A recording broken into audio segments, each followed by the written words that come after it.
Okay, we're back for a little bit more playing with Newton's laws. This is another one of my new games this year. This is called Sling Puck.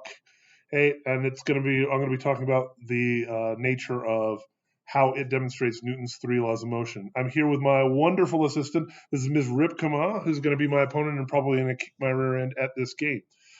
In very simple terms, the idea is you're going to pull this puck back with the elastic string, and you're going to try to shoot it through this center hole. You may not be able to see, but there's a gap right here that can go through.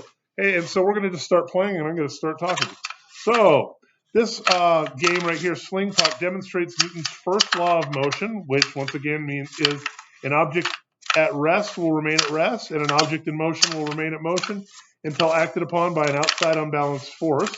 Well, you can see that all of the pucks on the table, except for the one that I'm touching, pretty much stay at rest. They stay exactly where they're supposed to be until they're acted upon by me, the outside force, when I grab them and slide them, or if one of the other pucks bounces against them. You'll also notice that once I pull them back with this elastic, that the pucks are objects in motion, and they pretty much stay in motion, at least as far as the short distance here on this puck. Oh, and that's the win for Mr. Skinner. She was actually beating the hell out of me before we started this video. Hey, so we see that the objects are in motion, and they will continue to stay in motion straight through until they either hit the walls or go through the puck zone. And we're going to set up another game and keep playing here. Hey, you also notice that it demonstrates Newton's second law of motion, which is it requires a force to accelerate a mass. Well, the pucks are the mass, and we have this elastic band right here that provides elastic force, and the only way it causes these things to accelerate is by pulling them back.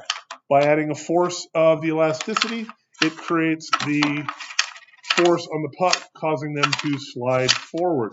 So Newton's second law, a force is necessary to accelerate a mass.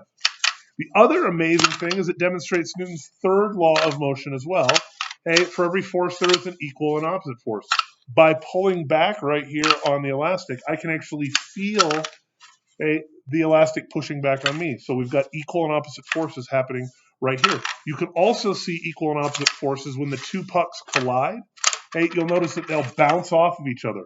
One pushes against the other pushes back on it, and it causes a ricochet. Equal and opposite forces. And this is the wonderful game of Sling Puck, and I believe that means I'm up 2-1 on Miss Ripkama. Thanks for watching.